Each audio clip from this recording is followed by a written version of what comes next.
Asama to nyonko na to baby anka mfa ho. Nenso metene baby anka me pema yeden. Nenso wadoma nkoma bo ade bo nipa bata nipa ho.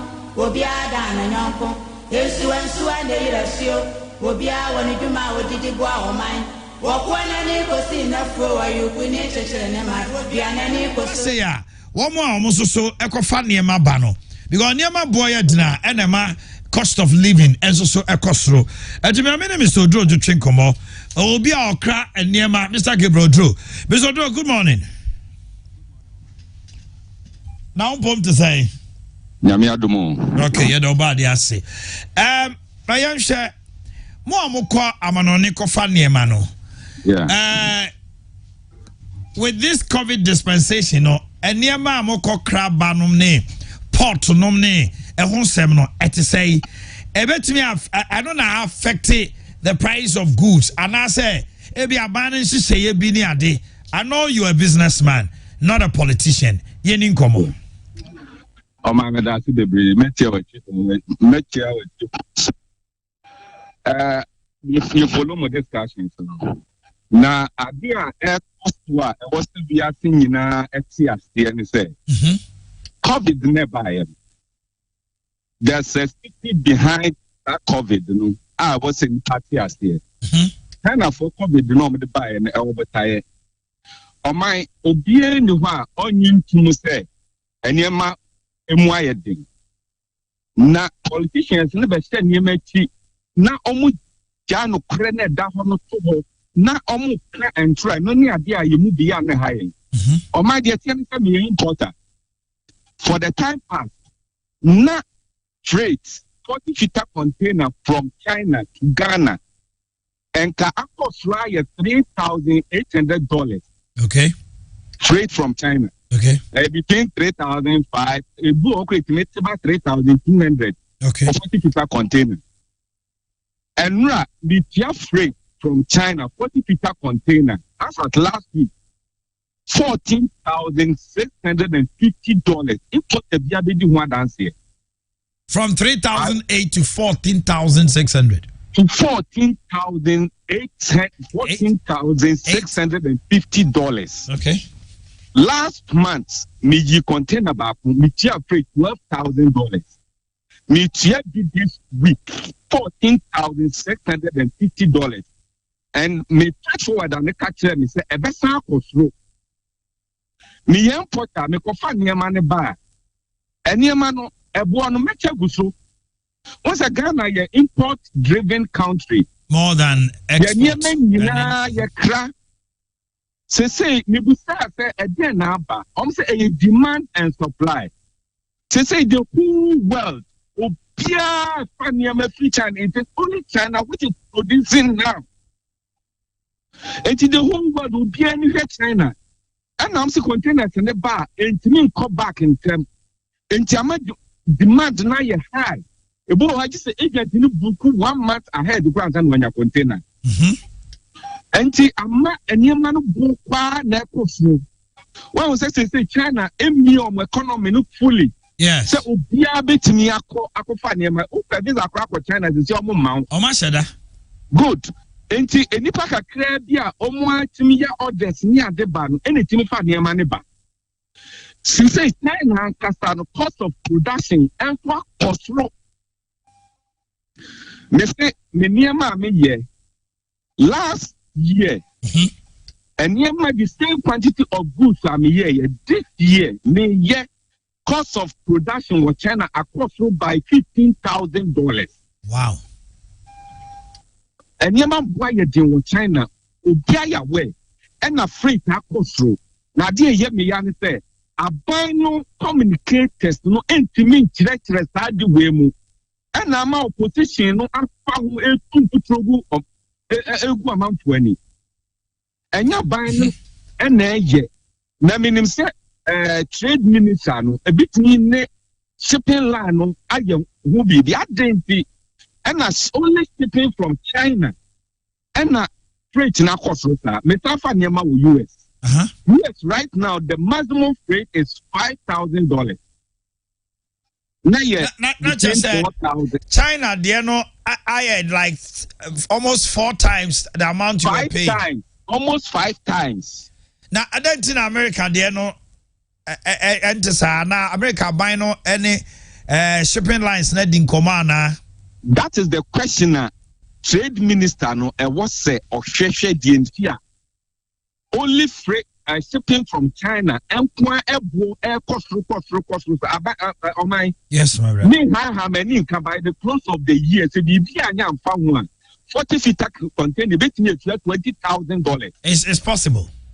Yeah, $20,000. Me as importer, me ba sanya mani nyina kani nyina me chegu niema no so ena maton. Enti e meba niema no bo akosoro.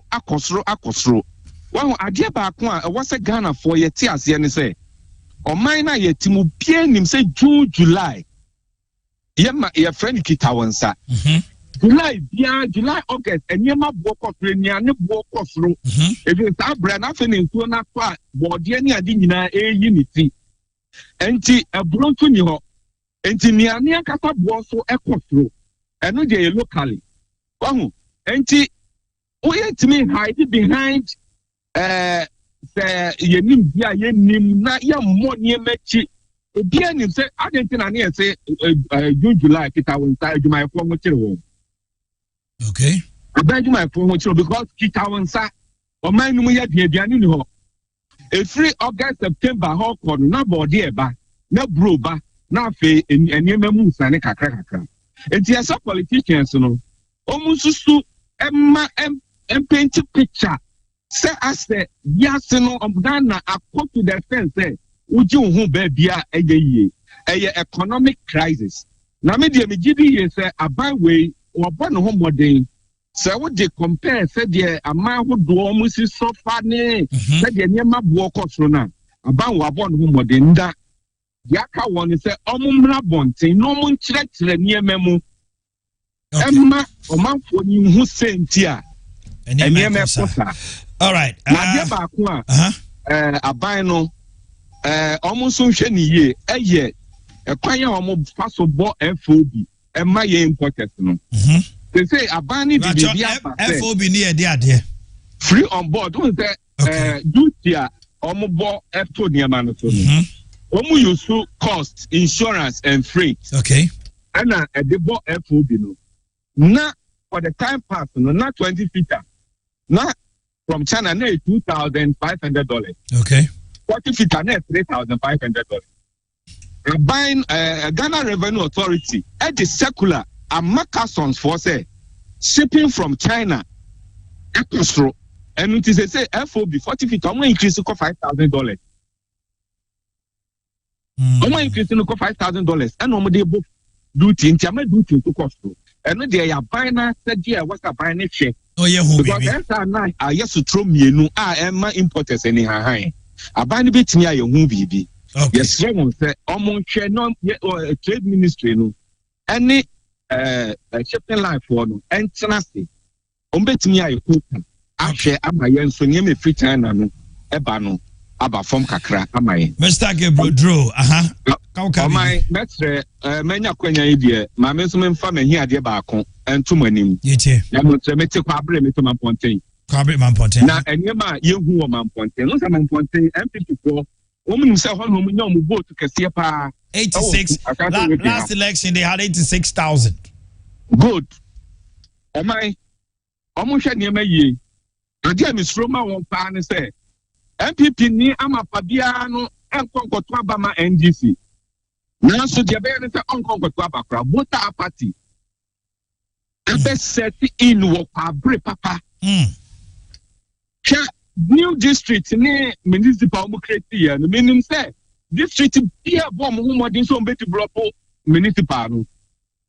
Okotafo, Tafo, Oche, a plain you now almost your man ponty. What is going on? MC Yada, MP Yada. MC Ada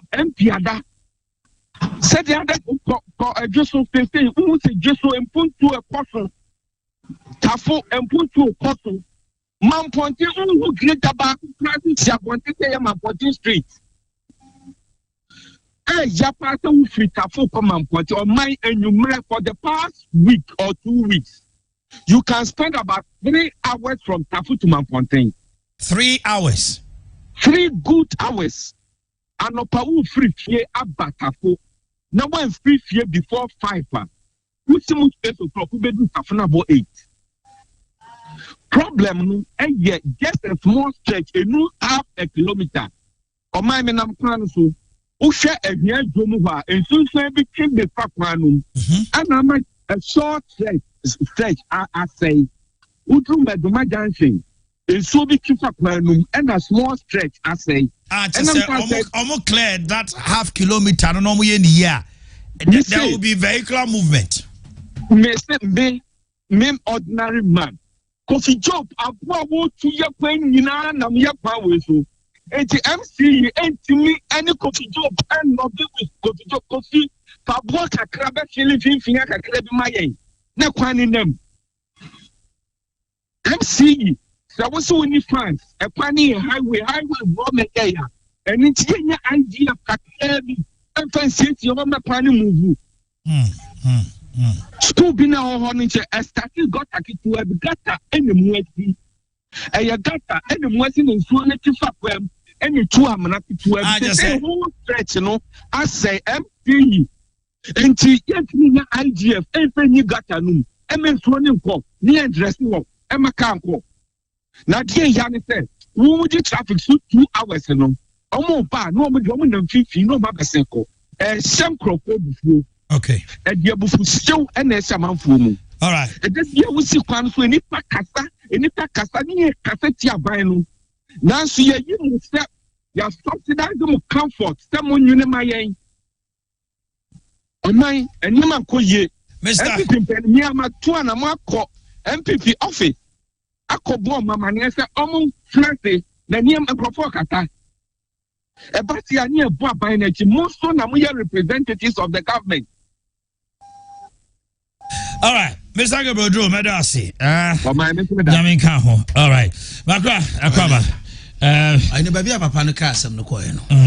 Nano women damn equipment and a yo mampono. Midi traffic so my he's making a lot of sense. Railway. Or any from men quarter for crata for the name say a traffic prone area, but because of bypass on my from Zongo and I quan on my aqua who see the port runabout say book room on it to wait me for. But he far from a timetim dancing. Fiatimatim dancing and now pancrono meted is any room I opposite hono.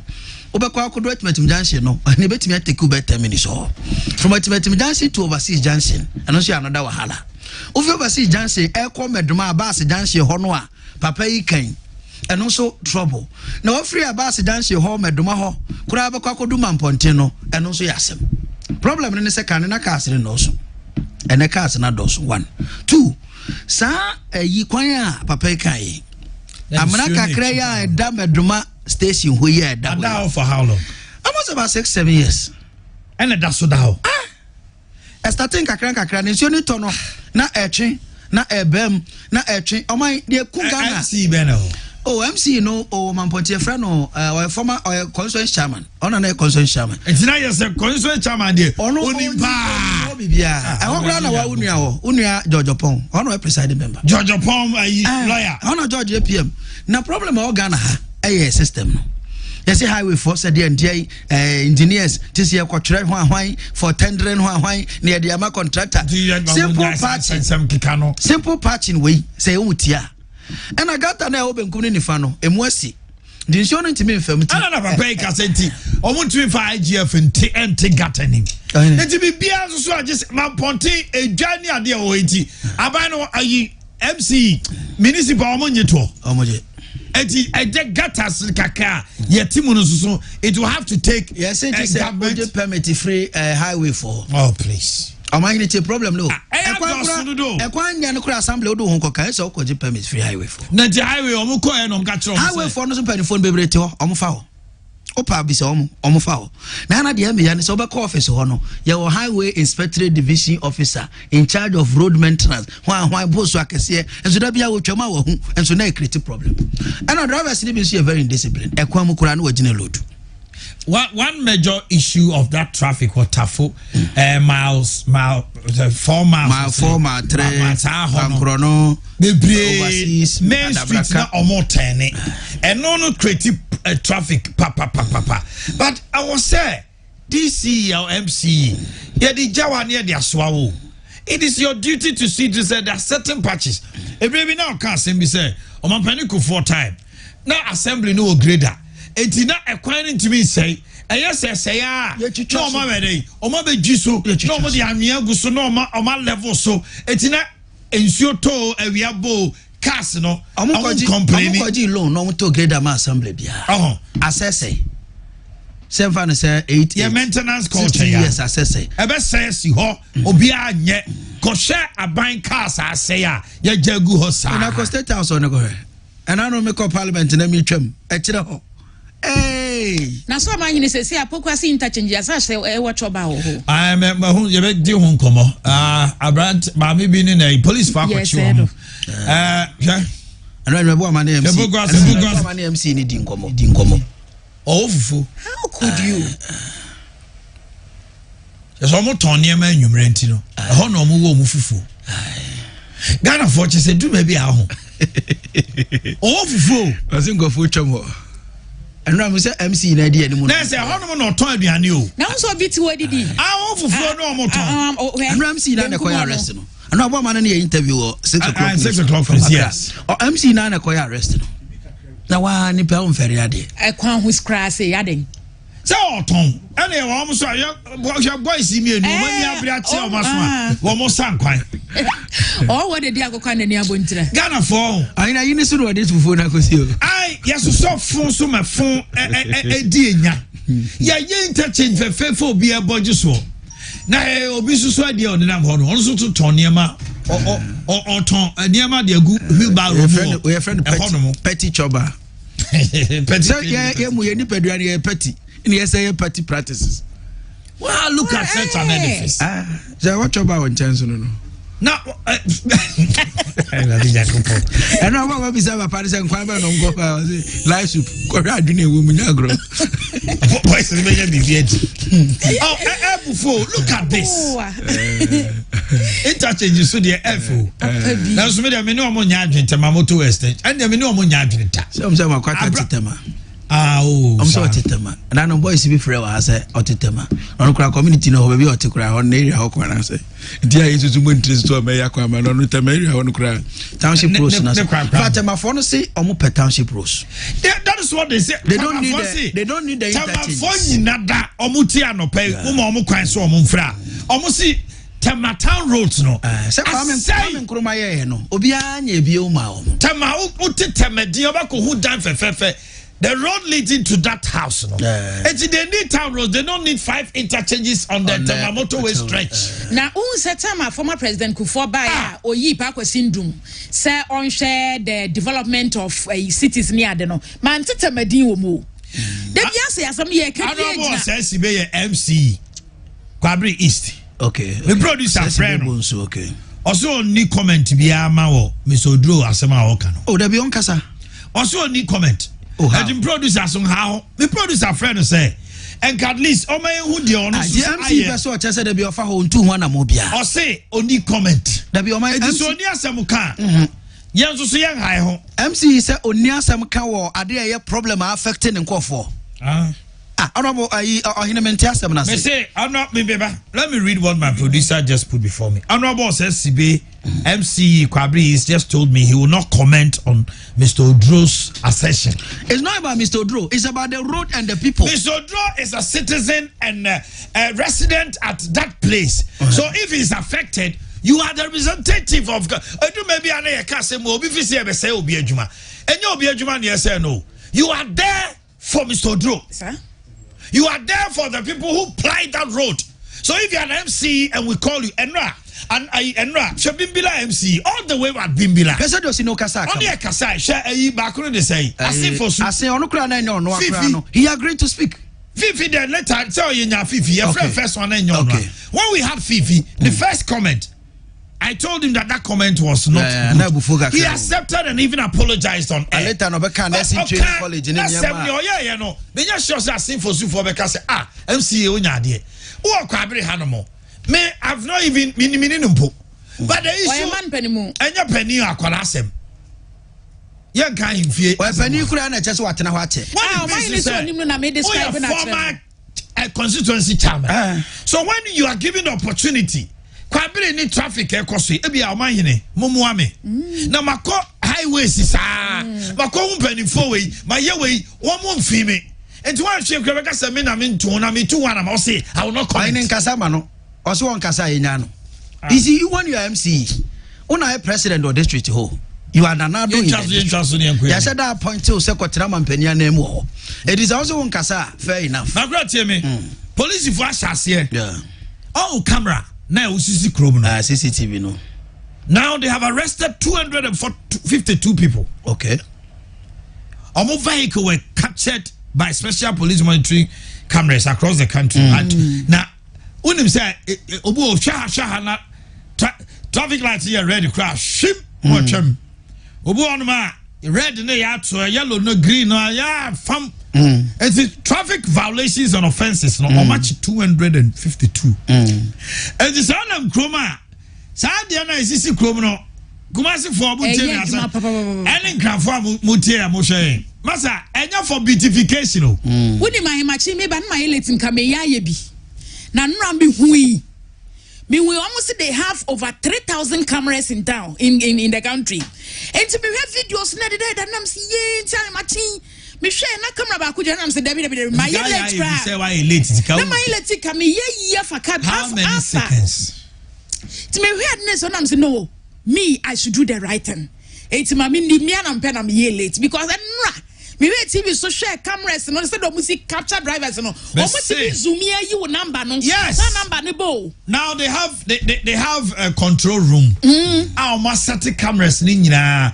and they are monitoring apart from the cameras no so armed robbers any more criminal activities baby they are monitoring omanyinya binum enim ni ade a omo hwehwe wo mo tise no Oyo obi na sa onam krom na wudi bone a wan hwe obefi se obi enhu cameras ni adwuma se see anipa 252 yi ya che omo cars ya frɛ omo a ide omo court for traffic violation and offenses which is a very good thing I was say about MTTD for abaso papa makra na aka baby ayne ayi mamyemo police for abaso yeah when your friend modern policing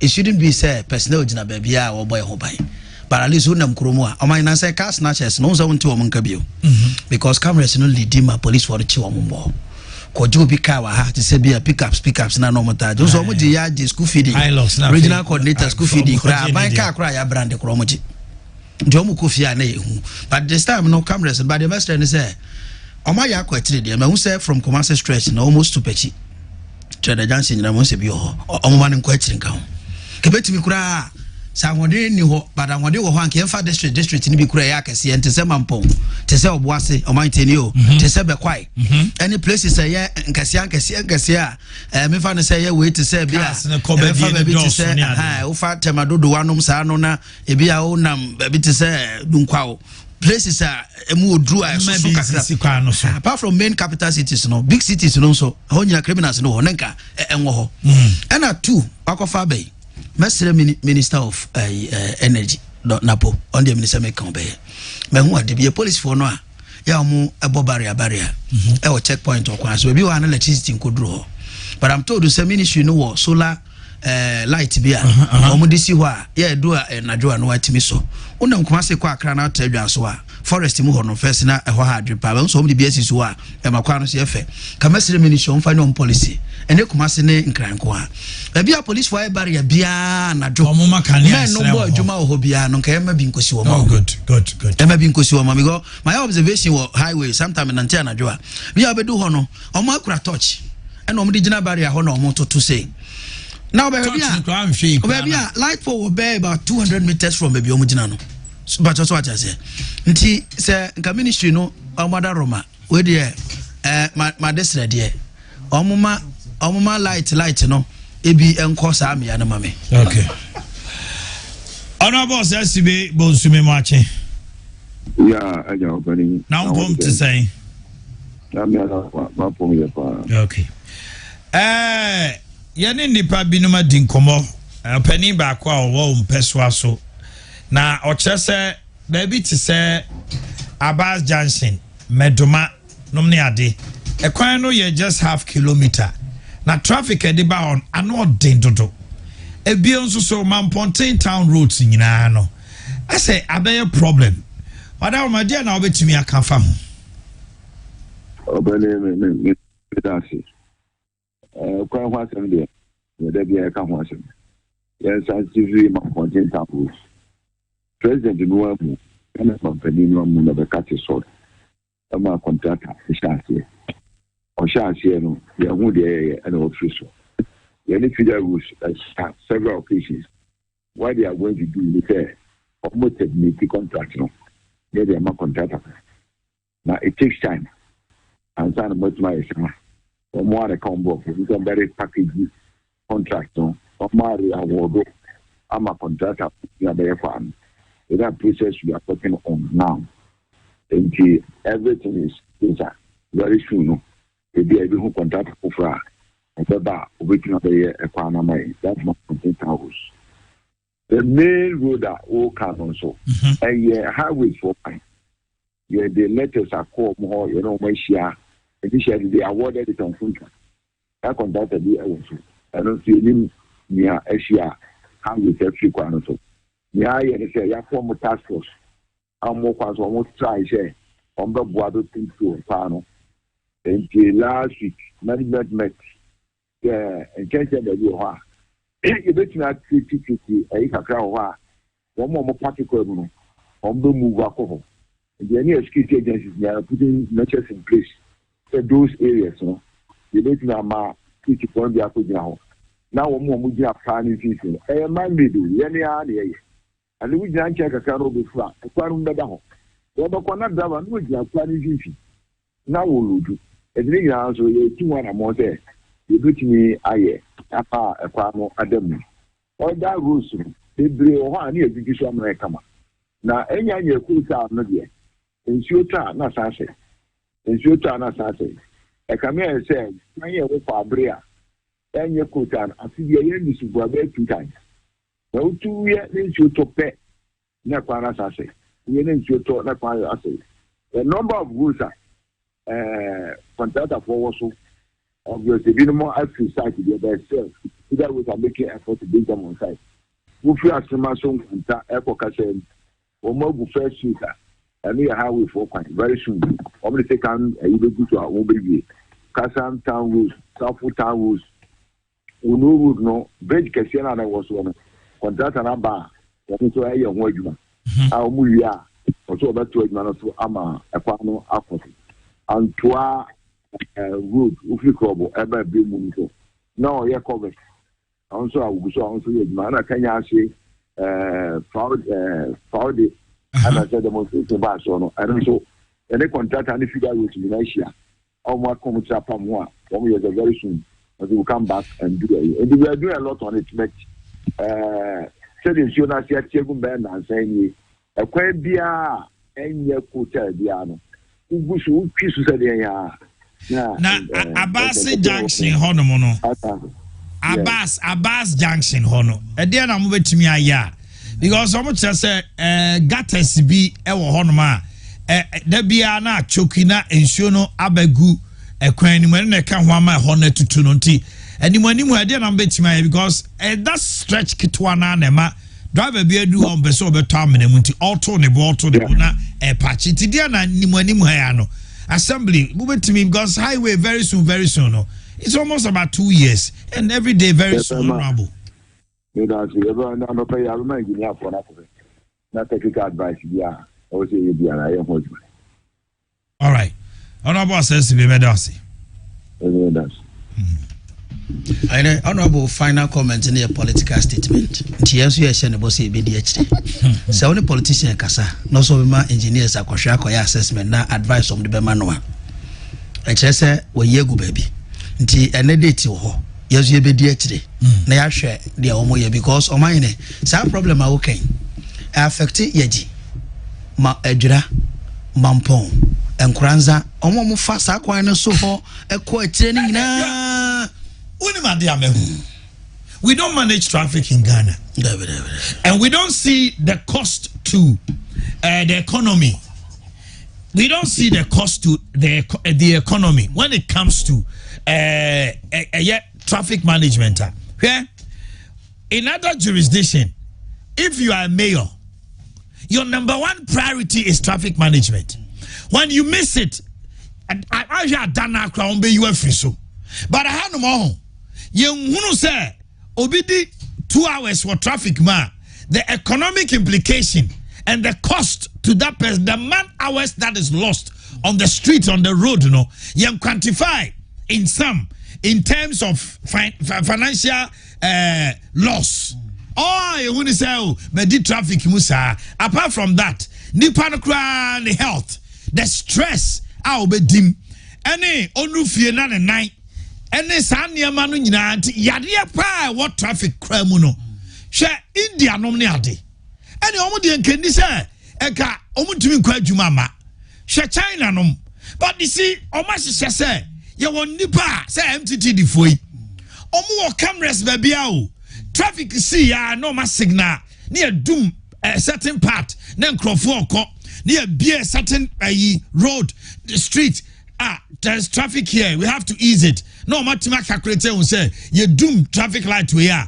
A bit vehicular movement number copa. No more mobiako jina. Within by 5 minutes, near clear traffic no.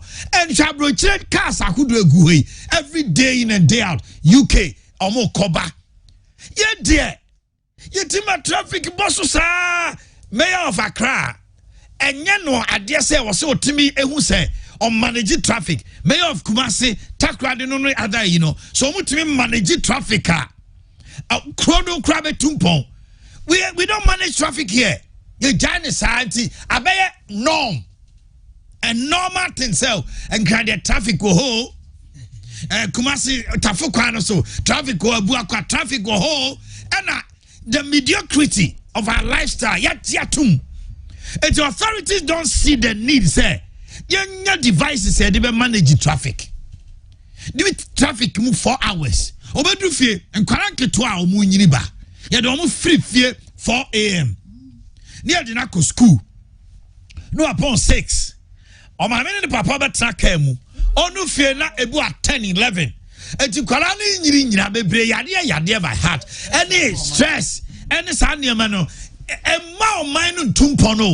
Our health is under risk because of this traffic. Who will deal with it?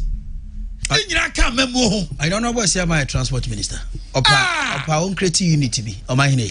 Say you macro on create special unit to be in charge of Saneme. Because in Cassia, yeah, there's a police MTTD. Omo ye regulator you omo na hwe omo ho mebo omo dan 90% omo jira kwa ho transport omo jeje ya transport ministry mebo and ye wo AMA KMA TMA city guards me use AMA KMA city guards ye said that small omo so omo nko hema traffic no the annoying thing is Kumasi city guards KMA now they effect arrest people say by what authority now KMA for no omo chi drivers.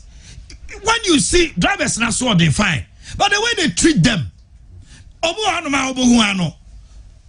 a jima a man no track him who or the jima sika no so jina say na man to ade. Bedi congestion no afafu from say bantia mo so Omanhene arahosama say womu ne say drivers no inner city Kumasi kro ni mfimfini no omo nje da ni baby a ye jina say ha ye lorry terminal any ejina won say new kejetia na o maye no ase no driver ni udru won ma na che say wo twam no wapie first nanka ho ne ye lorry terminal kesi o and say ye this so no nyina ye market fine say hine no mo nyina entu be hu say da bia no mo di traffic no mo kro mo santo di traffic no mo no obe decide say no be load o traffic no o load ye ni say KMA guard flotra ne ka no nyina ye befua anyi no Maakye abinchi omunye hoye lorry parks ye di dwa ho obia ko faka odru ha odi ni dwa enti na maamefo no kajetia nya na lorry park but Nkofo eba beto de no. Wantuma ntwa de o central ma odu kejetia no manto mu maame wo mu no ato 5 kilos. Wo we. Bantuma ya ye bibia wi a lorry park wo ho a de okofa car no obeyede. Abinchi ya beye. Now even care me they do almost say inner city parking. And esro your friend say pampas no mo play yema. You see, when you do this mediocrity or knee-jerk reaction to solve a problem, the problem doesn't get solved. Find a lasting solution. Meaning say from market say so we are now pull a lot of a jadi phone call on one number kwade I mean gas am cho you Crofo market na say we a mayor now mo ba kono mo nko apamo mo I ne Crofo market kura ma me kire akua onim Santos Park ye Boligane wa station no ba Santos Park honorable support time me kai pa ene ye de omo no na wo Crofo market omo ne load wo baby a wo fato tie anwumre ta ko Crofo Santos Park ho no it is omo wi a omo move corner station car ko hopa oh jadi phone akura de mirika jadi phone akura de beko Omanhene na no na me nam kejetia na me hwa ade bi new kejetia na Omanhene no from a zoo runabout eba SAT ho no on say omaye parking bi ese mfa say ofri SAT momu na ekwa ba bia trotro beti magina na wa fa nipa no e ho na omama kwa mu obi ahwie mpaboa parking mu nyina yema me hwa ade ne din na me say ahwie mpaboa sasai mpaboa ye ton e de agu parking no ba bia trotro ebetimi agina no wa fa nipa no enti se trotro na fa nipa ehimfa no nyina mi wa dwadini na e wo so owura dwom no e ho parking num ene wo hwe ne mpaboa no de agu na se trotro do no fa nipa amache no. It's 8:14 yademu ko jaso aba na minute Dr. Adams from Amin Scientific so atwetwe nkomo makwa mo boss mame okay obi the message bia batiawa ese bra na kuma se nipa no so no ne wo bypass afifa kumase de akuye kan obi diabo ba ne ya nipa do so no fe ne ya block ko Omanhene kwa na ko Morocco ho ko fa ke wani mo nka ye kejetie o se nka ka se ni betimi fa ho batun se a block kwa be do point bia eno na akuye ka ho no moto mbabo no ba se street ya se ka amfam na se de ama se nto mpabo na ka na enko ma e dey problem no yango jaso mami sase Dr. Amibonsu Dr. Nawa Hanti no me de mana kwaba ya no me kana se Dr. Nawa Hanti Dr. Bedru de na se yakwebosi stay tuned Dr. Amibonsu no mu ha John Wade Company Limited de eniema enan na abedwa so de dinka no omo tra se dwe hu se penifo ni bi ho a edu ba bia na se bi omo ntimi enkase be ye hu ye se bi obegunsu anade ti omo de ado diaper ba se o maami ana papa de fie se bi ana da ya sabia nyini di obi abedu ho enyam fom so na emom ya na hu sunsun so no na din kope ado diaper na efama no ye wo pure fit adult pants ho no betimi di ahye no na se bi se osai ne ho ana bibi esia na je se wayi ne bokọ na odi akoba bi ade bekro afi ye baby fit diaper so ho no ye nkwada de eno ne ye small medium and a big size said the man kwada and ye wo sleepy wipes ho na your flavors ahodo pi and the woman strawberry orange nom apple ne lemon na nyina na John Wade Company Limited and na omode sa and papa aba edwaso PZ drum John Wade Company Limited ho ne ye wo na your number 0244 278373 0244 278373 baby atoni e mebia kwa obenya pure fit adult diaper ene de kaka ho ebi afebia na prostate ene tete wo a edro no aye prostavite na meka for modern son tentem don say ma Johnson ne drebo bia na bia kem na tawa yase a prostate ene bon kai no prostavite ebebo ena mema ma ye mre wo mpem na se wa hunu se watenka teko hospital enye ye bebo sumenie isinanim kura wadwe ne so obeko bia yare S drive capsules and also bebo ama hodia ba number 0244 370 702 0244 370 702 Vema Plus Company Limited and omodesa and papa abadwa so afeduane awudie na ohene ekire mfidodo a obedi asase so na ya Bolivia Enterprise omo the future life aba na ya future life 0 ho ya 002 ho ya high protein ho smart fiber ho and your motabella ho na de ba ko ma future life down so ne se omega 3 selenium modicare ene niam e woni padua anuane mu a wodi a ebe ni padua CPC tagina no ebi e wo future life so full alignment Bolaji Moti Home and the store in Moana Future Life. Your number is 0246 010150 0246 010150 Future Life no Obia Ajiatum. I feel your party a year and now to Bediana company Moshia get together Mojiji money and a Kobe Moshia a Janico orange drink and I make come from a vitamin C womb and I add them so I'll bet him the digit maybe a person who did Bia Oko Jomoa Yashe Janico Opedo to a phrase 020 9355 724 0209355 and as 0243519173 Janico orange drink no obia jatum and obia say eye and one na ye de echo afi multi credit savings alone say no pay when am nipa enum enso enkron and amaka mo abo betimi akomoti branch bia okwa o say obeje besia na mo de edi mudwuma acha na otweme na otweme nsa na ye de amam fie aduonum yenu ene ye de no madaroma ene enya fie aduonum yenu no your number is 0244 176901 0244 176901 multi credit savings loans no customer satisfaction is our priority afebia na ye bema na se bia de catheter share bema rubber no na se fo no ta ka o mo se o mo de shemu a eya nanso wo man pia so adwon so abeta wa yase ma eno ane CB men capsules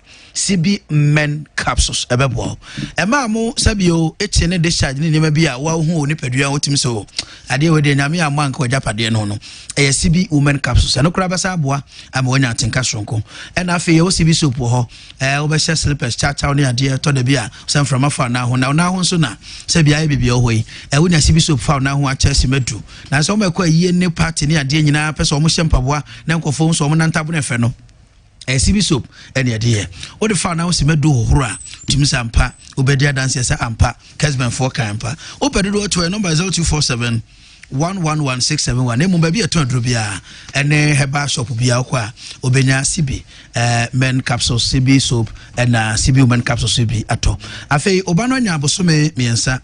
Ecosymphiancia, nursery KG, and a class 1 to class 3.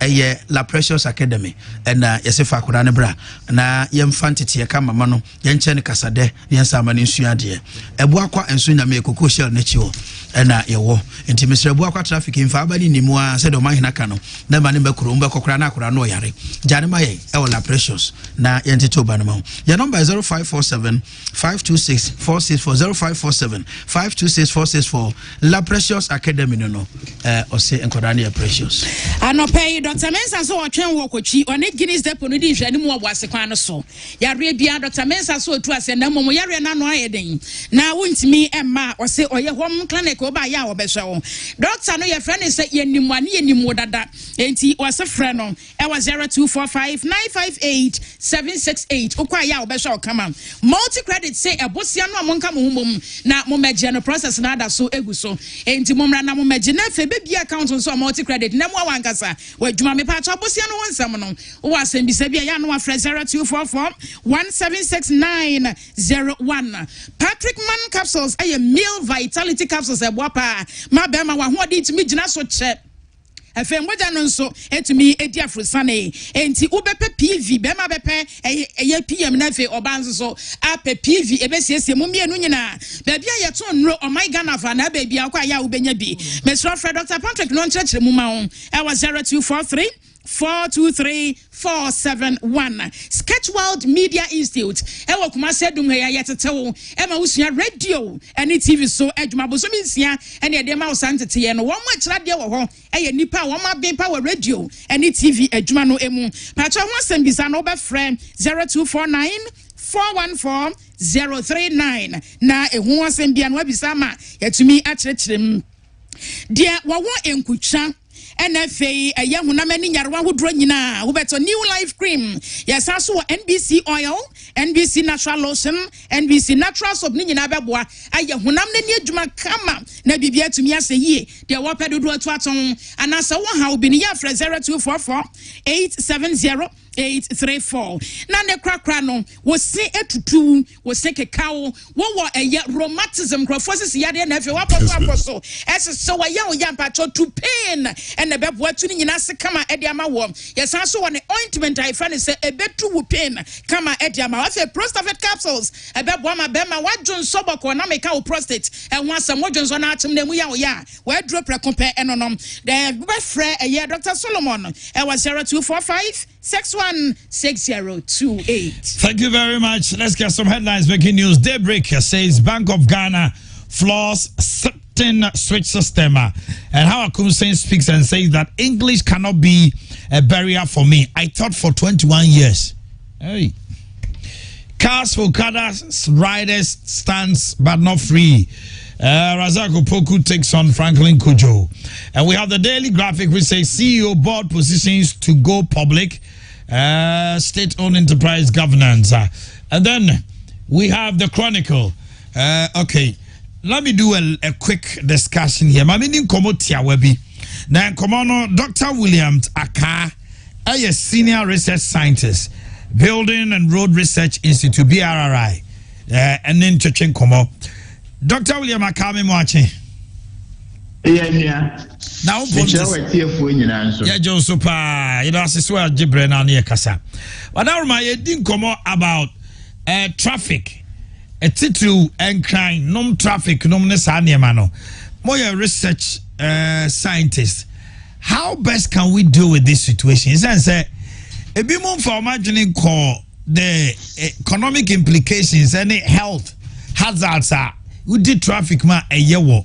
Ebi amikura make na meboa wadaruma ona unim de wasane mari de ekoso no eboa yen na moaye akwan ben na benifo so mo faso a o betimi aye na emfri hokra so betimi ate wadaruma yo medase mesancha woni watiefu nyina what can economic implications ahona mecha ase free traffic and now congestion, it costs so much to the country.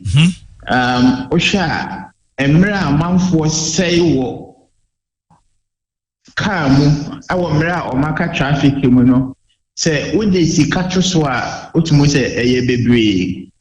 And that we Emra no say what Kamu free wa. There were issues with pollution. Say car no nkakra sana na so more congestion mu na more pollutants into the atmosphere men can say nti eno so wo insan so bebre e wo yapo modin ni ya ho odin ho ebi eno so free ho a say car no nkakra breaky na saya ye we say no so ye obi bia ye friend tell enwe nti ano so ema nipa wo use car no enso use car bebre wa o you know we better fuel bebre eno so no e wo ho enna sa wo che wo car mu bebre enso car sometimes we are frustrated it mema o blood pressure kra e kosoro nti so one dey eye bebre kwa. And yes, you as a country, then say, yet a you congestion, if you are not a boy, you be natural infrastructure, baby. Me fact the causes of congestion, and answer a normal a day congestion, now, you bet me a group into two. Okay. First one, a normal, your friend, bottlenecks, and a BBA about. Aya kwanfidie wo kwan nim eno cause sa congestion no mema example say ebia owo two lane road and na kwan ni yemienu na church drivers I say omo ebe use one of the lanes e dey afa passengers eno no etimi e block kwan no na say entimi ma cars inflow senianka ebisi a flow in a normal way say okay and then bottlenecks no and I say be a potholes to be e wo kwan nim ti say cars ni do ho na e say omu slow down na eno nso no etimi e create nkofo omo turn normal e wo kwan ni ho sometimes to be slow down the traffic nti eno no na your friend bottlenecks eno no dey say Uyi everywhere and no enye din bebre and one says a pothole how best of pothole no say a nkofo a omo use e kwan no ba kon as a bottleneck as a loading we say ya Ube remove or with police enforcement. Now I solve with that problem. No? And only there and yet. Near a your friend capacity problem. Te ebia o cars in the brace since send a quine you bit in your you have more vehicles than the road can accommodate. And only there I am difficult to solve with. And no, and I ubetimi the normal be to acquire say ubetwe na we dey solve problem no and I say either say ube cars ni bi a free acquiring. For example, who you can be a free acquiring we say Accra for instance nipa bebre na use omo car or more use omo car into better no car bias nipa ba connecting. And then nipa mienu mostly we need nipa mienu sankra that cars need na extra space e wo kwan ne so it is betimi ayi eno na you provide efficient public transport system wo hwe area simu ba bia we na a city bia we be population of about 2 million and now 1.5 are only an efficient public transport system. Issue of idea. With a city like Accra, a population of about 3 million. That's a Kobase, Ubia be using the car. Now the car no Nipa me and a team there. And the Debia, no car be or find a Shabak also congestion. In January, a bit man said government, you know, an efficient public transport system. A bit to me, ama a mouthful, a jar or mocha with here about faster public transport system. No, the Yenisa and no Ebeboa Baby. Nia Mecca, I can't want to say efficient transport management, incident management, for instance. Say, be a Hona Utu Quinaka, yes, yes, Quine so. Naka ni si ho ekwan so na say na ho na ye car no emwa emitimi cause congestion bebre kwa nti bibisa no esi ya na ase betimi ayi sa car no afiri ho a eno enso ebeboa ena bibi ti say traffic light coordination semifa kumase for example udu ayi your friend is saying Angogadan Afunkwanta traffic light Udu Amakum junction honestly traffic light That's right. Debiani ayehuni says who could do Angoga Afunkwanta na traffic light needs to be my wigina. Who could do Amakum honestly traffic light needs to be my wigina. You bet me in such a way say you better coordinate traffic light so that say who could do Afunkwanta hoda Udu Anoga junction hona and master ubejina because close into me coordinating in such a way that ubena near friend green wave na what me ako sana ehu hia say ubejina baby and when a normal no maybe a bit me ebi most in place say a bit me reduce Dr. William Akama me musawe ebi most suggest say Ghana ye nyi no cars ne doso no can't we devise a strategy say bia ye wo a cars bi o honoma with certain registration numbers bia in the course of the week no bia I say GS4 on this day you can't move the car such big cars be on this hours into me ma na me hu say cars e be load you kro mo share senka ontumi ma to be by 6 am or so free mo but lately as ye jagum etubon say be anopa be about 8 o'clock kra na car kese bi wura krom ba be dey abe offloadu ne niema e wo warehouse na create a lot of traffic compare so obewie no na cars no enti eno no as an expert no you won say ano ne idea ye betimi aye ba ye wo enhweso I am say maybe Lagos when Nigeria omoye say omoye bibi say ache say omoye ne say ne car EV numbers ekwa na the following day no ade chia na car odd numbers tapo ni amamfo ye omo a omo wista no say ombeto car mienu no I register back as an odd number no I back even number as an even number it's the bia on them group obetimi use enti no enye we say o ka say me fa me car emma kruma yes utimi ma me a better alternative another means public transport in the hands of the public sector, private sector, private individuals. Run truck no condition so no it is a preventive me say maybe to me and family car ma yes me a better alternative. Okay. And no the responsibility of government, city authorities in the say provide efficient public transport system. Okay. Dr. William Maakye, that's your no pay. You mentioned that. Now, Lagos and almost 6 million cars. The population of Accra is 3 point something. So Lagos cars crowd also change. What they did was they moved to Abuja because they realized that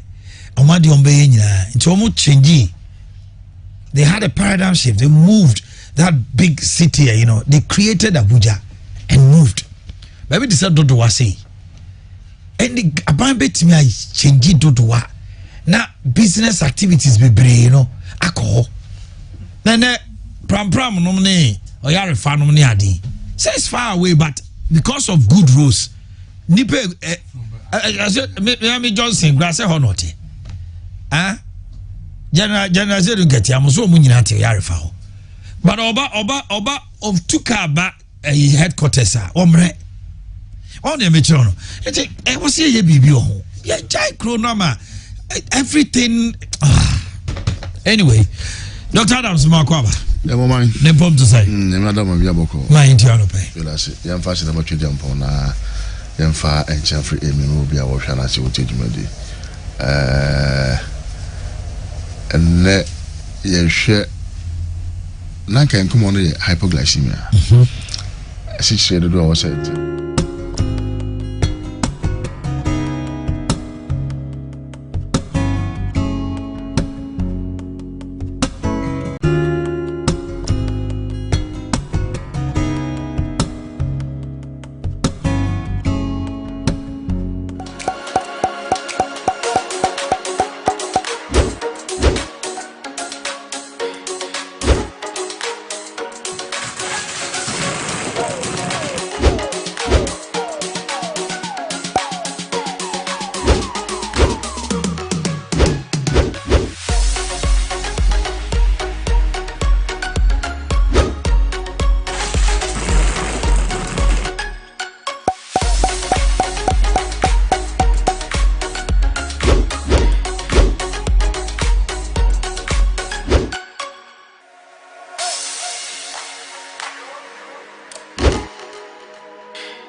This is Kessben 93.3 FM, a new wave of excellence in radio.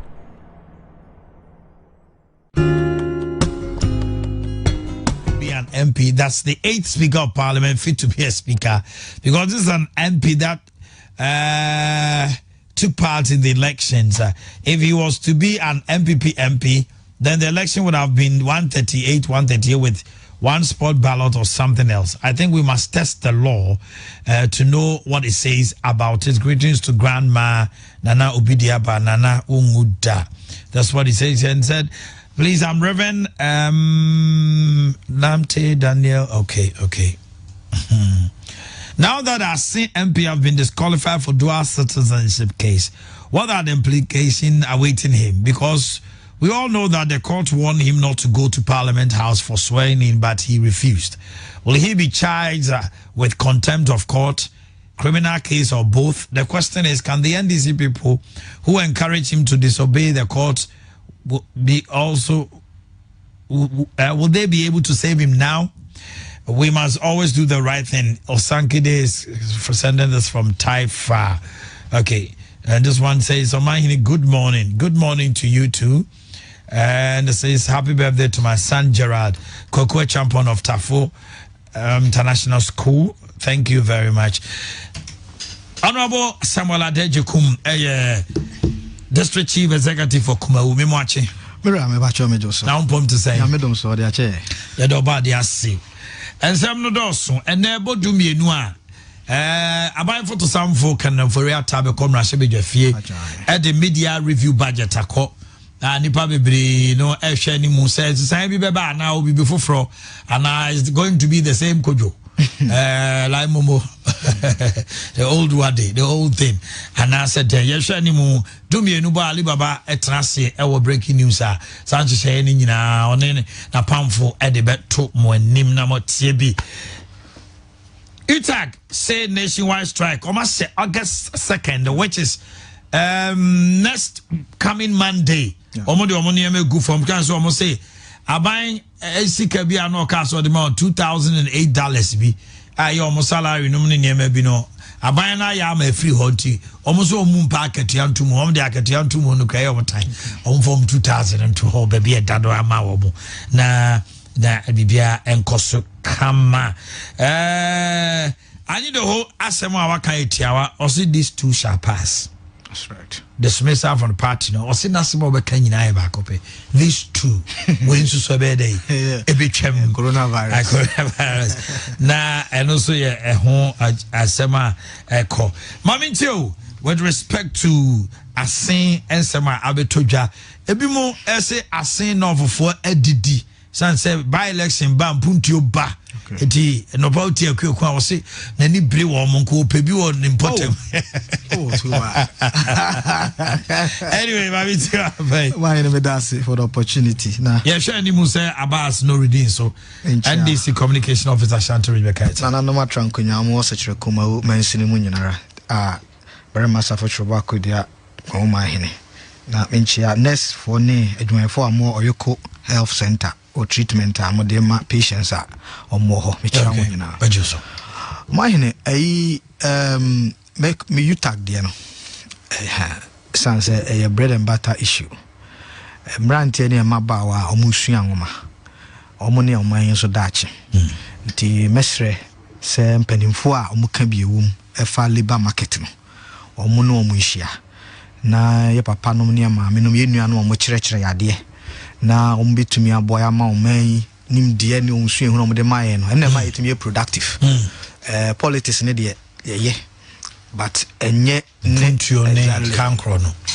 but enti besra omo ministry no unim say one of the minister obadwuma also I know silent labor minister Ira no obadwuma pa minim say on any team no ebetumi ane on ahia na omatumi ama aba ato me ogidi say yenuano ma omusua ngoma ewo university ne other institutions no no said the akoko need the whole kind said this 1-2 shall pass no I'm praying and hoping so say empanimfo no mbe sinkonya na ni mwanimu ya 2nd August there said draw we anisa Monday exactly empese ebedru hono we have full confidence in the minister and then the ministry any omo labor commission any omo kan bia ewo mu ni nyinara stress omo no omo hia and then it na weekends nyina omo engage omo so the be ya nyame ya adoma Monday no yenkote sa asema yeti asem bia ni wa ba yemfa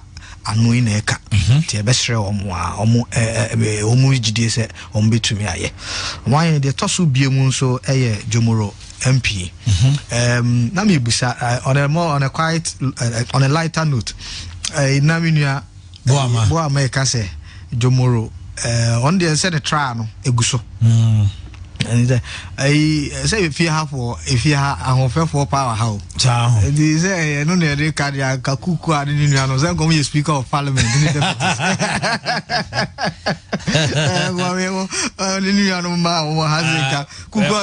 speaker of parliament now I was just deputy first deputy now on a second deputy now chief whip majority chief now minority chief okay, but Emra and ye Juma. Okay. I mean, who say, Nami Bisa, mine Friday, minim say now the traditional for no ba.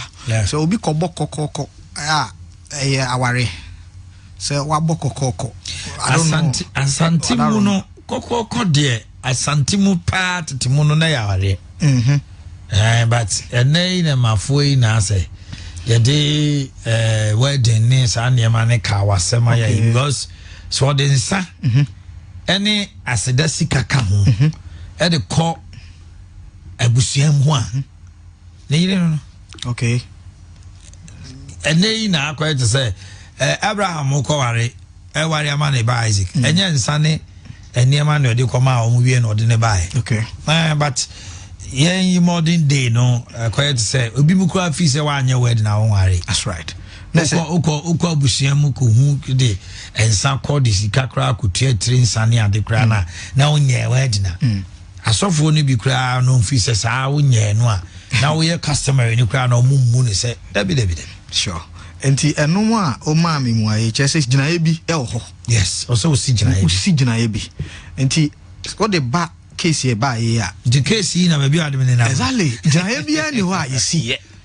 Empo tete ho de no.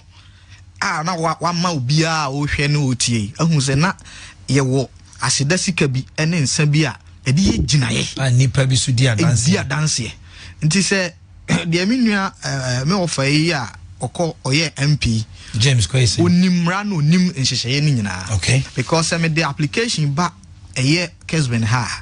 Na no nkyerɛ sɛ me yɛ adwuma wɔ Kessben ɛwɔ sɛ me twɛn ma muhyia na mpo mo frɛ me interview no mpo na na mo mfa mo anu muaye emaya amuaye no kra mo sa de ba mo twere krata abrɛ me ema me responde sɛ ma gya to mansa na kyerɛ sɛ Kessben for yira kwabra kese ene Omanhene mafa madwuma but sɛ all the application tum na sɛ emaya anase ehumuaye no NC ta untimi nka che washa processes so untimi for application ko American embassy yes na yemfa abesantim mu a wo say that's right ade akyen ya wo kwa kra wo yire no man ya yize me kwa America anase watwa loto sebe na yemobo aba no wadi didai ano ne ade sa intermediate emra no we free lawyers no na me media me do ko asekirewa ne banko ne nkubemu strategy no da ekwan a me fa so no but afutu a me de ma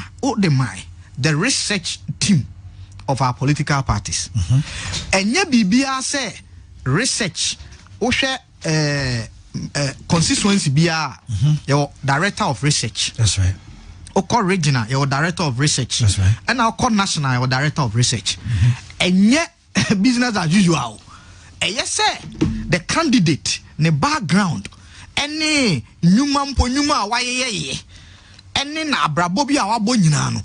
Because a honomono, you need to give the executives, no, a constituency executives, regional executives, a copy national, and also mawon, and who dozia, papa.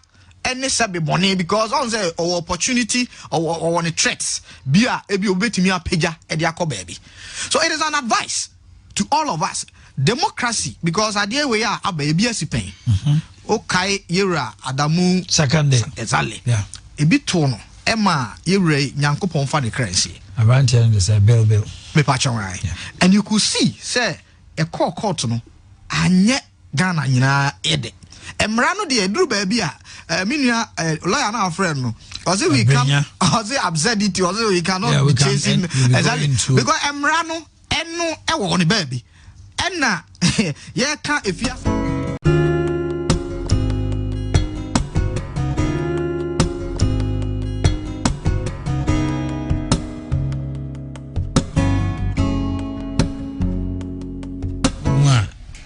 Kasama Omu.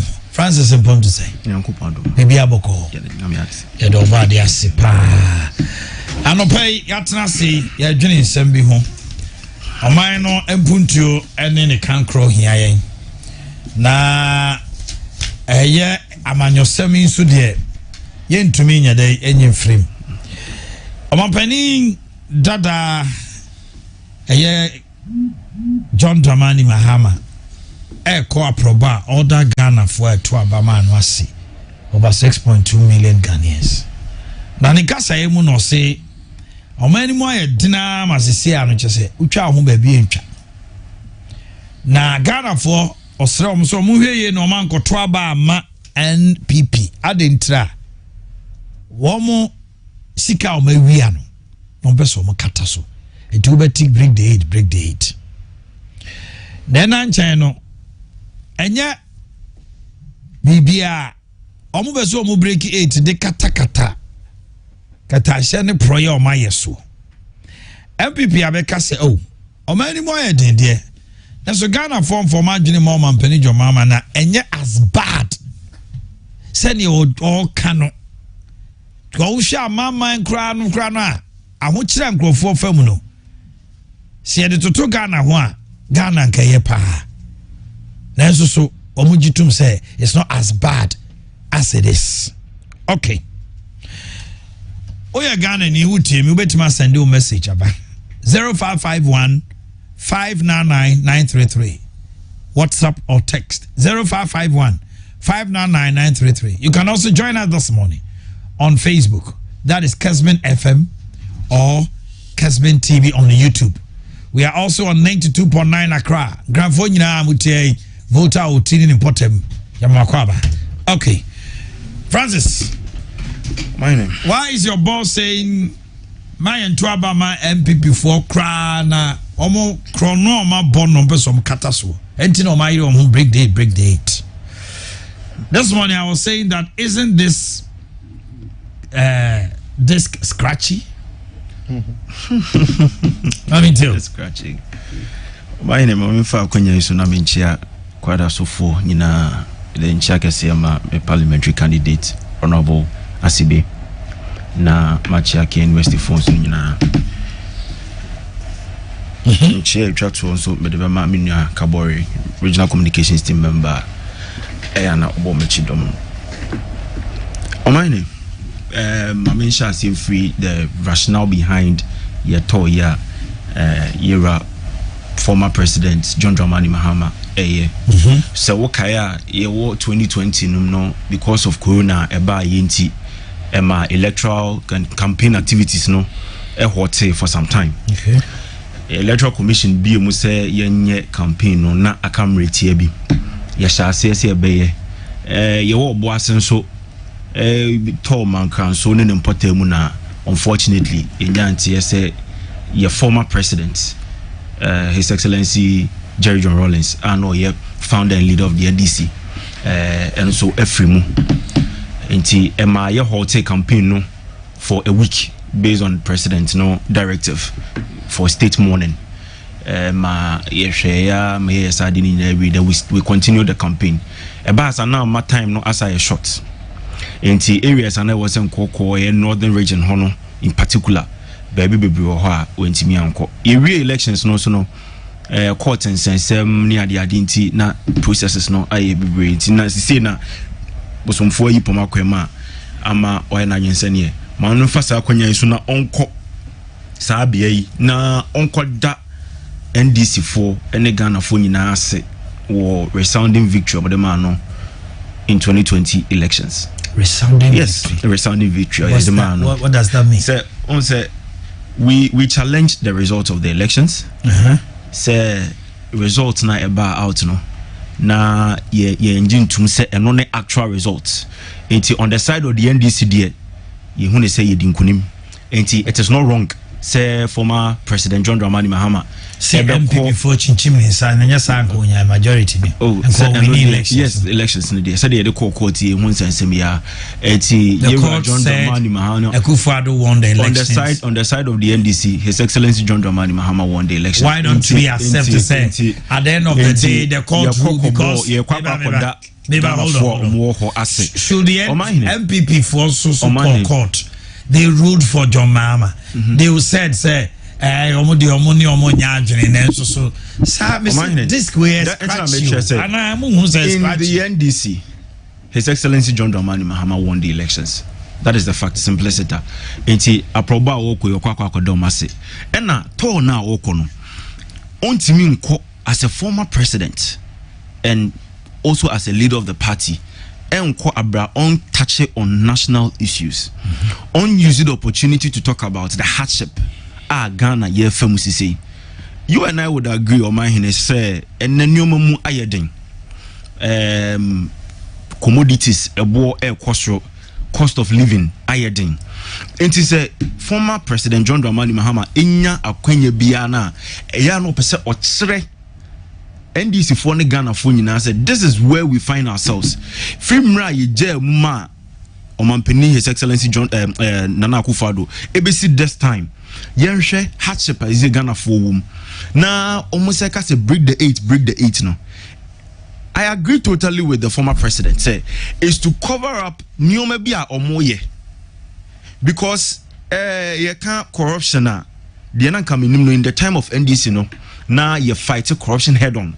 A classical example Abuga Pelidie also Bas Brandon Saga my your minister resigning and then other issues we dealt with head on compared to your current administration issues never be na your mampenyi exonerate the persons involved, and so you realize that corruption cases keeps on rising.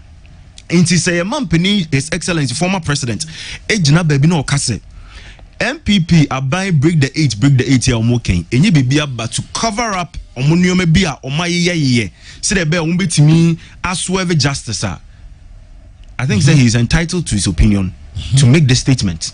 And me, I'm here NDC Niba.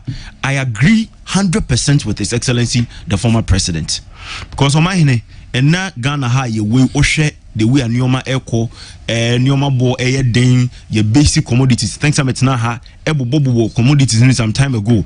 The very basic commodities idea economics gari sugar and nyoma no plantain nyoma na body nyoma na. You realize that the cost of living is going up. Many have consistently attributed it to Corona, but you heard before Corona a car na yabo as I cannot translate into how do you call it? See a chess I cannot Ghana nibia amount of Ghana nibia before sending here Corona numkrampona. It tells you that there was mismanagement of the economy right from the start. Enya Ghana kwana Corona no ebono Corona ne said it wasn't an epidemic. It was a pandemic. Into Obia inya a fair share. Every country in this world had a fair share. But currently, Ghana debt stock we keep on raising it. Raising bobo no. Okay, na chesa kayinina egu Ghana ni baby aswa. You realize that we owe more as citizens. And His Excellency John Dramani Mahama say MPP break the eight or more king. And you be but then to cover up some of these things. And the corruption related cases are more medal themselves in a yentiminya ne pumasibre. Aside and also ochemu nano say elections are equi. The 2024 elections will be won on grounds and not in the Supreme Court. I totally agree 100% with His Excellency the former President John Dramani Mahama. I didn't make her say yes kwasia hwa yentia so prenu na French ni beka say les scrotus de kwasia otia so prenu menua ene ye wo French ene ye me French na French ni so beka me wo me version me so wo version nti me version na maboy untimi ka wo de now Omanhene say ye heard ye see 2016 yetia ye hwa so we lost the elections by 4 million, right? And then going to 2020 elections na ekọ ene your man Penny, His Excellency Nana Akufo-Addo had 6 million, and then a difference of about 500,000, which we contested. Enti say yetia ye hwa so in 2016. Ya about 2020. Ya say ya hwa to Sebi. Facha me. Sebi yo yetia ye hwa so in 2016. 2020 so ye call ye ya nyantum ye de call court in court unanimous FC. Adibi ebe present bia na ya ka say oh ya about to go 7-member panel ni now will go against her. Na ye say it na se amahwa no Sebi yo ye say tia so bi mu a ene na ha adwen. Into His Excellency John Dramani Mahama, a bribia ubijina NDC for Nibia to thank them no, or make it the point that yeah into 2024 no, we need to have that mindset say no, all hope is lost. Supreme Court no MYN. Obese tia ye hwa so Sebi said ya woka no. Into going into 2024, we are going into the elections prepared fully. Not just preparation, say they are no Cassia prepared, but then in terms of human resource wise, that's why I can say Onono Krano would come down as a polling agent. And I know now, your friend is saying, George, would he, in the capacity as presidential candidate, go to the polling station and be a polling agent? How could you polling agent? I said in the all rules governing the polling agent, governor. Now, Mr. Senior, let us get to the river. When we get there, we'll cross it. Into Omanhene. There may can say, as some of His Excellency John Dramani Mahama Eka is on the backdrop of corruption cases, the high cost of living, as you say, what Ghana has see. Any ama ahochere abaganem. And to break the eight now MP before Canada. Say ye omode kokova. Sa corruption cases see any in some cost of mismanagement of the economy. 1 minute, you have about 2 minutes. Let me ask this question. Sure. His Excellency, the former president, 2016, wanted to retain power. Yes. Was it at the back of his mind, saying, yeah, maybe I ain't na? He wanted to continue the works that he started. So what makes you think, said MPP,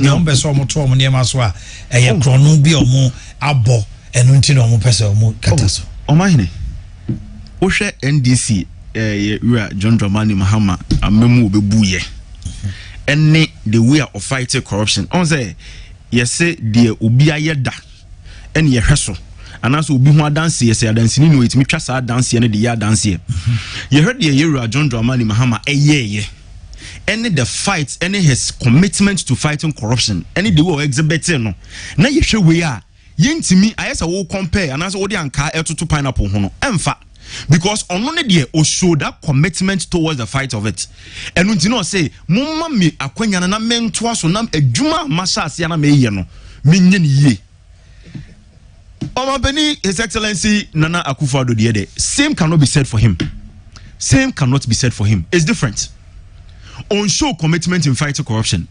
Obibeka says why establish Office of Special Prosecutor. Yes, Office of Special Prosecutor ye heard the year Martinami du fair ene yera Kisia Jaben lawyer aba ne ye hwe ani mu se de mampani aka so oh si say de bibia be koyi Office of Special Prosecutor no nyoma bi e wo so nya bia benya no ne ye ntimi me amete me ntimi nje sansem ni because ebia sipen with his Honorable Martin Amidu, and then now there's a new Special Prosecutor. If we allowed Martin Amidu to onya adwuma independently, probably His Excellency John Dramani Mahama ka on ka sansensem we say intermediate there His Excellency John Dramani Mahama ka ye no, it is grounded, he has a basis for saying it, and I would want to repeat, says break the 8 no nuanum MPP 4% mo breaking it here. It is just to cover some of these acts and then put it or sweep it down the carpet. See the Ghana for let me read some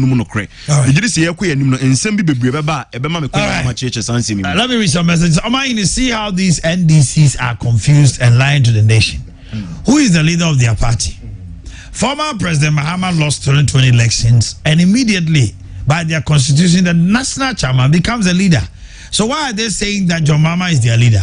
Again, assuming without admitting the MPP is covering what Mr. Mahama is claiming. For how long will they cover? NDC, you have nothing to offer. Okay. The MPP government must rather focus on economizing the economy. Either than hammering on break the 8 saga. What they will do will determine the break the 8, whether it will hold water or not. Good morning to you, Omanhene. Willie from Takwa Macro. Good morning, Omanhene. Who told the NDC guy that Mahama won the 2020 elections? They didn't win anything, so they should stop creating that impression. I'm also for Jemai Santase Brofuedu. Good morning to you.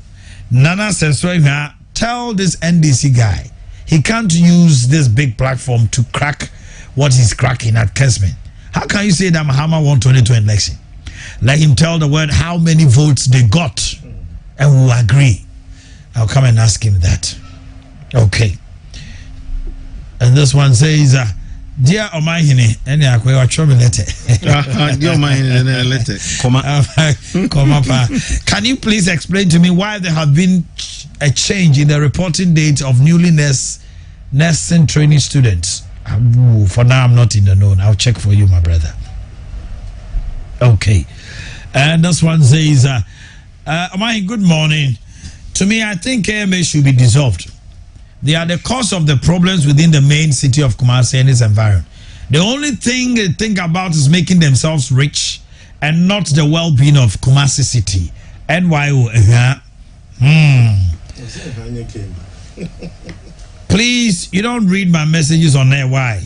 Ekyoku says something about the solar lights on our roads. Can you believe that a tipper truck has destroyed one of them at Boakye at Jemesu Junction 2 weeks after operating? The driver ran away and nobody cared. I'm called Kobe from Ajemesu. Okay, Kobe. Good morning. Can't some of the ministers and the MCE be like Napo? Or can't see how serious they are working? Yakubu Ayari Jack. See Napo boy Jumapa and Abimu Usiano. Okay, and this one says Max AK Police near Dro. No kudos, honorable Jenny Boate, Shumasi Assembly, my lad from Babaya Sports Stadium. He didn't send me anything. John Anku from Jasu, please, Omanhene, tell Express the Mahama and his NDCs to show us only one social intervention policy they have brought to alleviate Ghanaians' poverty after their 27 years in power. The MPP has made many and showed that Danado is using our money well. We shall surely break the 8 with Dr. Baumia. Oh, really? Will he please, on the issue of the Zimbabwe lecturer declining the offer, please advise your colleague Ekyoku not to expose. Okay, does he Ekyoku know what goes into having 35 publications to your credit? Does he know the journey to become a senior lecturer? Does he know what it takes to win a grant? Ekyoku, you have no idea from a distance. Okay, please, you are sending a message. Don't add certain words that Yauza Swame. It is refreshing to hear that the Bank of Ghana has won a judgment at a London International Arbitration against Septon Switch Limited over the $1.2 billion interoperability contract signed by John Mahama in his corrupt deal before leaving the government. And as usual, I know the NDC will be mute over this success story, but they will trumpet the ones that NDP did not help.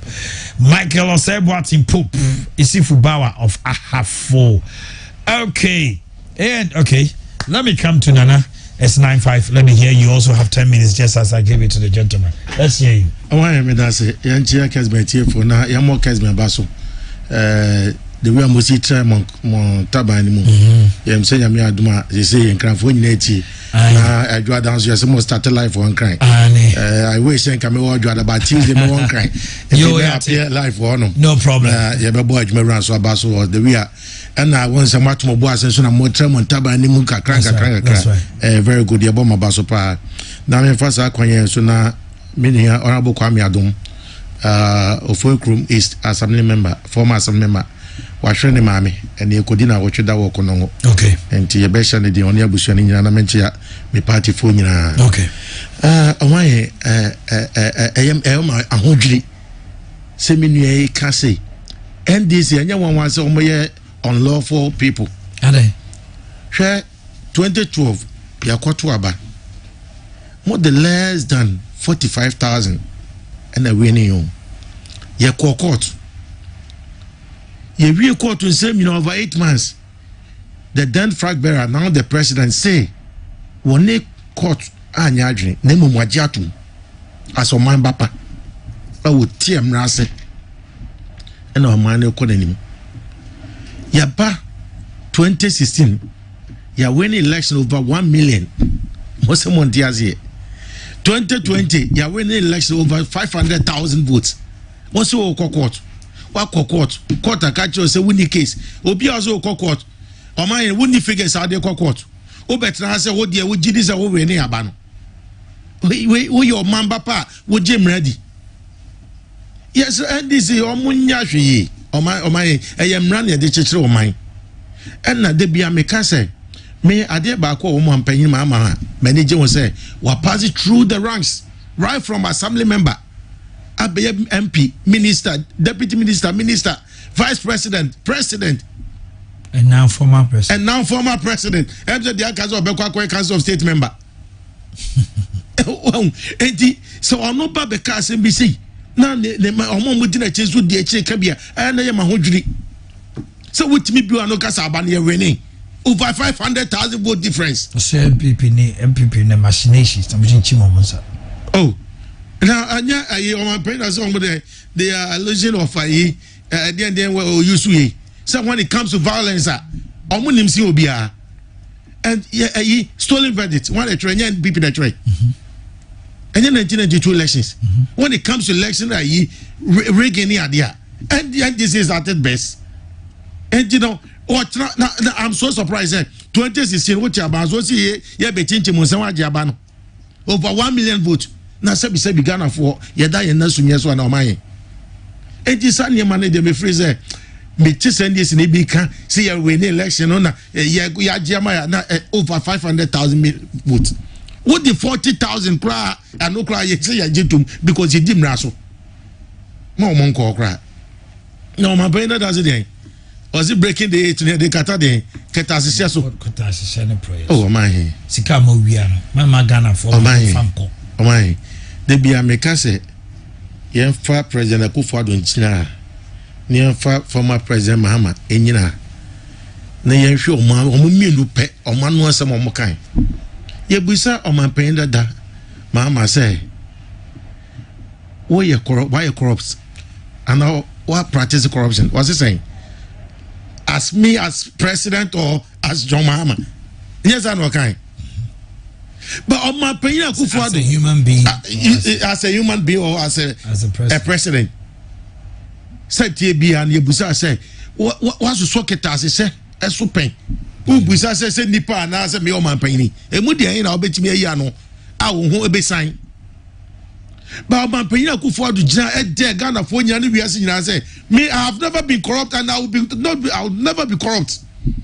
When it me a challenge no by premier today people are challenging him based on some corrupt allegations and other things he cannot owe himself again to tell Ghanaians he's not corrupt because of certain procurement breaches and others in the government and certain allegations say the quest to fight corruption on the basis one said there is written in the Bible okay Romans over be so mo ye bone no mo so mo ye but but you see here we are comparing contrast omanpayini that name and the yeka corruption asem when it me justify no but what you say and when it comes to corruption there any kwanzo omanpayini that can be cry no akaza cry there no timi kun ye okon there oman and ye ma kwaso oman mu yes ye dey kire bi ni now was it breaking the 8 na head but me praise omudi agro oman you see obi the test be by na me there me my focus is not about the breaking the 8 because Bible says I can say by their deals you shall know them by their deeds adwuma pana ya no and ye dey breaking 8 no hwe yali ya besin se wiemu ewiasim nyina o me no ka say baby that's all lockdown ewiasim amanya o mako mani bebre that's all lockdown but man penyin Akufo-Addo say ye dwere kwan ye be fa so be save nipa life because I know the year ayira ye nya biem na economy ne de ye betimi sa de ababa and of course ewiasim nyina dia dance say ye gusu boy a home modern when it comes to the economic. Ejisani mana ya hyehyɛ no. And I be free say anymore thing. Mo say anya den send you all canon. Oh, Omanhene. Ya fan say MPP enye. Say MPP nye na Ghana for so mo nye MPP a. NDC nye alternative. Never. But how can you compare NDC to NDC to MPP? Say Omanhene mu nye. So Omanhene mu aye den. Now what the NDC say, open replacement to MPP, I say NDC. And they said nipa na obe kunkum yen. Ya be kunkum ya marry. Ane. And MPP ntimi nyo man as I will say man mu ya NDC betwe. Why the good nipa no mo do baye? Why mo do mo be cheche man no? Why am I saying at the NDC? They don't have it. They don't have the men. You have the men? Of course. I know that make actually say in spite of this pandemic, Shania ma ekoso. Omanhene ebi wo lockdown ebi atupru mo ye adwuma mo nkwadwuma bagane ye tia ye adwuma now ka se nya hye pani amamu papa omanpan akufuado ani ya ba ne hye sa ga officer ka ye nuanom na wo so America Omanhene ke ne se tete ka America de data phone ye yawo domini ade. Why do you say that? Say NDC na wo so anka Ghana ke wu anka Ghana o ye na to ye why Omanhene me ka o you ne say bia yeah, the papa be so many. Yeah, double 3 times. Didn't now. Yes, once. I would the mood. Obita say master. Omun country over 27 years. And he be but Omun one social intervention on the about my one, just one. Everywhere. But check it, every social intervention be a wall my mubiano MPP na the buy. Even Omocron we a social democrat no. But as a social intervention ban on Modiaba. But we are talking about we are capitalists. But we still think about the ordinary people. Creating opportunity, enable environment, essential services to them. What are they talking about? And to me, them free say the Oman pay yes or call the tour thank you to. But the message in there, so when was what about 2024 there, Bema Mana de. And you're not just breaking the 800 room now, no. Because say we pa they were ye. And they don't grow for ye, or the better to an idea coso. Pandemic period, yeah, you won't see you go so to Tunia Macamakame. Am I and this new alternative? Omo Pani or Monco Boamon and got a party for Fruby.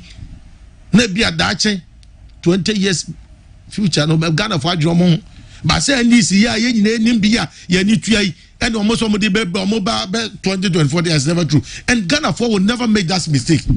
In 2016, he was the president. He had 44. 2020, 47. You think he can't win power? Never. Oh my winning. Why you are feeding so I'm a catcher say, and this is a person Babaka. Almost uncle you should no penny bavufru.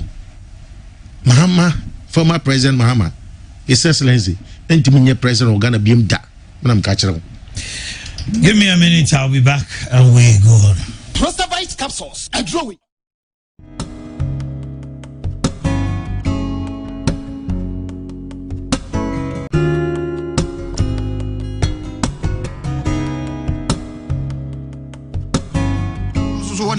Exactly, I don't want a baby. And Kaubenya, Nankebia, said na Yura, a Yikan, Jomorodian Kayenya, Tredi, but them ran say. And the one is all no our choice says, so she, not sending lawyers and no money legal advice, no who's there. The outcome no bet me, you say ya, the bet me appear free money, you say ya. I think say or no, I bet me who acquires so fast. And as long as say, you walk. Politics na mrane shishaya ni ade ya adwuma de anya emotions. Would you blame the constituency or regional research team to man your me blame them and me can nyina ma is it not also on the basis of the truthfulness or the candid nature of the person involved? Just say me say me nye time I may file no I swore under oath because Mr. Affidavit say I don't owe any allegiance to any country. Meanwhile, my apply for to renounce it, but minyan can be certificate because certificate now they attach it. Crowd the dance ama. And the was so one nisa udinu krema ho. Tell now the Kobo research officer. Oh, say why? But we hear say research officer no say or presenting a certificate na say the forms no or the year.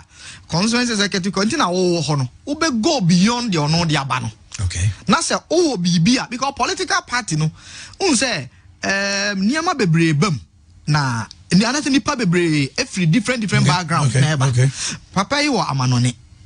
Wa contest pen wa ba primaries pen information amenya but edru ba bia na ye re fisa eniama ni nyina say ade no betumi amma yaketua boni ebra nipa no yetumi ato abama no. Okay.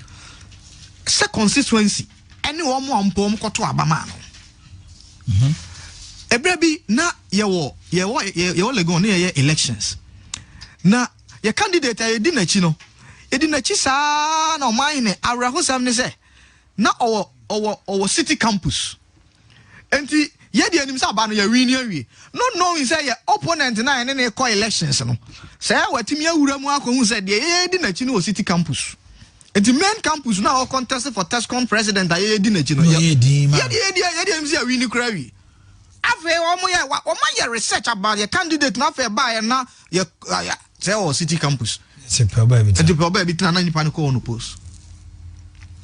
And the research there say you betumi a resource womo na afen so womo a womo ni je say womo be yes adwuma na boa ya no amanokuo no is very very important.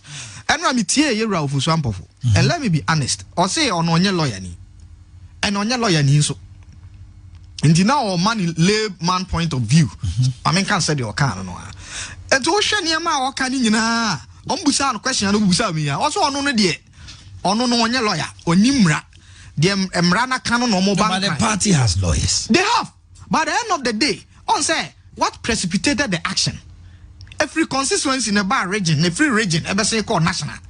And due diligence. And I know also omoye. Me kai pass a bra ye called parliamentary primaries. Na me nana FFanto. No Western region. And he was frank. Also the Okana Semno. What kind of said it? Oh no kuta. Dua you disqualify. But I went to me, Mamma and Ukraina, and the boss and a cheetah for and crop one of the almost to say, Sabriana. But at any point in time, I was so now beer or Beccano cray, actually Nipano. Now I catch say, and now what to me 24 say, no corners here in Ukraine. One way here, there's going to be problem, a bebab, a political party. Because I just showed the video and I Canada, Japan, Bragi says for Kowinia, only bears some distance. But the issue is not so easy, say, I say, Yakan is hard to hold on. Because the NDC as a party also thinks there's a travesty of justice from its angle, and at the end of the day, by they saying travesty of justice doesn't mean say travesty of justice. That is their opinion. I think so. That's the opinion, because the law will be interpreted. Give 3 lawyers sitting here. Will be naturally on a section of features and the Supreme Court, the Timmy proper interpretation. But at the end of the day, is it so easy to see a Koba election? Like everybody is assuming. Oh, Tio, maybe the failure. Maminka, Nanka, M5 because the failure of a national name or more constituency near Union make us the research team 1 year measurement. Until say, sir, appeal your person or more and a bebani for now. And you bush your penny being a CCSM, a Ghana mra. And a CCSM. You are home now. Omanhene, about a process. A process. They said the Obeko school, free KG, no Akunya BEC certificate. No, I was offer stage 1, stage 2, stage 3. Any event, and this is boxing. Pa, yeah, disqualify, you knock you out. And yes, I need it. A crab box and a crown and a quack could not ring in or training or prepare or go through process. Right in Yama. Incompetence on the part of NDC or Mon Penning for said I can't see a 2020 or Muntimi about Munya de Lusu. The same thing. Sape Pepe. Free national chairman here called Besini Nuruddin Munya incompetence. Adia way a big donor research I say no. Why bon? adia black and the Japan cry him now some mutimi backup. It's a lesson. I addition my interpretation idiot. Remember me kunyami adum obeba no na Supreme Court. Obana say in Supreme Court we are behu de be. But see ya igina ho idie. Umienye sada mranete. Emrane say. So do nipa no ye boga. Ano osaye Ghana. Untimi international Black Star national team no. Your local Black Star, your national your more professionals. Wa obob local na untimi mo. We also a friend locals no more has it. Local Black Star. The local Black Star out to foreign. Exactly. Foreign they ultimately local account. I think Zananka before no. More opportunity for foreigners. Before no. Now Justin Trudeau no ma at Omaba Canada. Obet me akujina.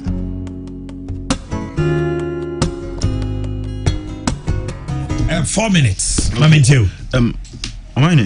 Before I would address some of issues, our raising, I think that you're buying inside a road in Sensimbi, and then because me a civil engineer, thanks I would want to touch on some few, and this whole traffic situation in Kumasi, I've raised concerns about it.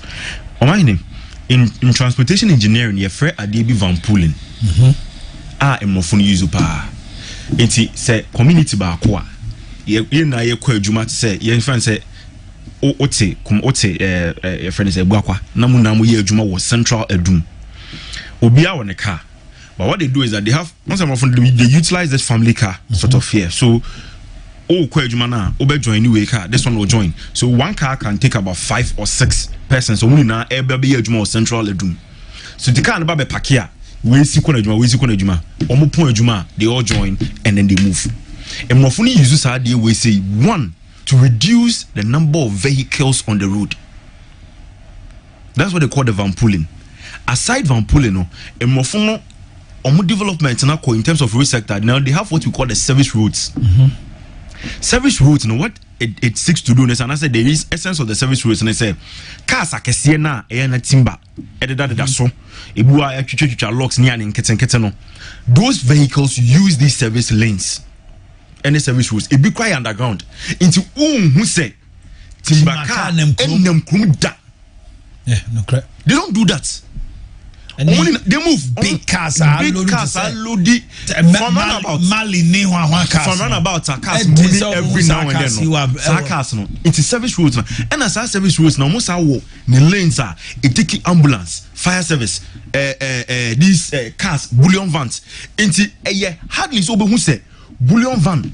Se a yenyan ho. Ediska. Edia ne be. Minia very simple. Ye transportation system no. Ye yama say obia to car nka distributed graphic in your man. No no akwa kwetwa. Inside no the seat sisi no no trotro. We have to reduce that. And then rather encourage the bus system. Your bus system unsa sa wo hwe ya ayalolo buses issue where na wo akai. Almost started creating another lane for it. See the bear, say me kwa adwuma, I can just join the Ayalolo straight. Mean the traffic so. That is what we have to introduce. We expand our routes, create these lanes because you know something. Accra, Ufri Madina ba beyond the number we have today. Udu Utrashiashi Utra Pungloba. You realize that Accra lanes ni or more bicycle and motor lanes. But Kumasi, you don't see that. Kumasi Kwine Mum Nawasi Yeshana ye expanding us animal at Accra is developing. Kumasi is not. And Hame Accra war sal lanes we are bicycle lane, but we create a Lolo bus lane. Why aren't these things working here in Kumasi? Now a Lolo bus we sorry, the buses are not operating again. All because Kumasi roads no. Obe choking. Obe choking. Aside that, no, so you're finding your man hawkers are just quino. And so I'm expecting the next KMA boss, Minya, he requested Sani Pani Biwo Kumasi and catch what help. Let us clear these people from the roads. Only Mama Hiroko will say, yes, true. Politicians we are yes, true. Adiabako. Okwaya, yen to about next elections. We agree and then we condone to say. The unfortunate thing is you are also part of the problem. Exactly. The opposition will fight for those who are on the streets abiding minimum hunting our mutumo. That's what you all do. Exactly. And me ba say me so. Hwe me kai sem nanse mu Yura utumfo say tutu na obeye some and no kasema obia sa kwan ni na from Dr. Mensa ho. No obia free ho. Senior unhusi na kurum da ho.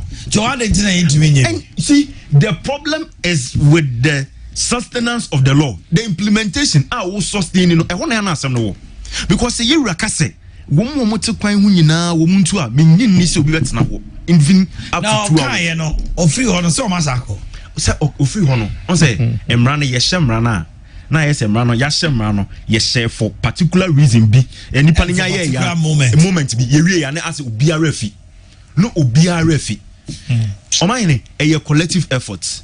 Se Ghana ye pese ekɔ yanim kumase pese ekɔ anim aho ye hia ya hemfo ye hia ye MTTDs any sankofo let's come to yenjai ya organize seminar ne akoka ho asem ye career ne ya item 30 that we are done. I think you make a very good point and now you're welcome with politics now. What say many why are there was sometimes when it comes to the social issues here we should devoid of party politics. We are assemblyman. Yes. I'm telling you. I will say it to you. Yes. Assembly members are mabba for the past 10 years. This is the results that you have given to Kumasi. Yes. Together with your mayors. This is what you have given Kumasi. When you are in power, you talk about the real situation. When you are the opposition, you talk about the nominal situation. They said they're now okay. Edwano, a yen in the general. Made the Meko Assembly minutes to do a Yakwa Assembly meetings, resolutions are Yayanano. Why was it not implemented? Very good. The implementation, I say, yet the Chromo ya Ira chairman won to me. And was as being issues. Never dear home. Never a dreadful more ticket here. Very slippery. So could two or more. And ya two aba. Typical example, so ye be central market near the Obeka or pa Ebeka say, on play my young close to market be a me development too. But the same market here, why I see and play that same period. And cycle market, I can't say. Takradi, the cycle market.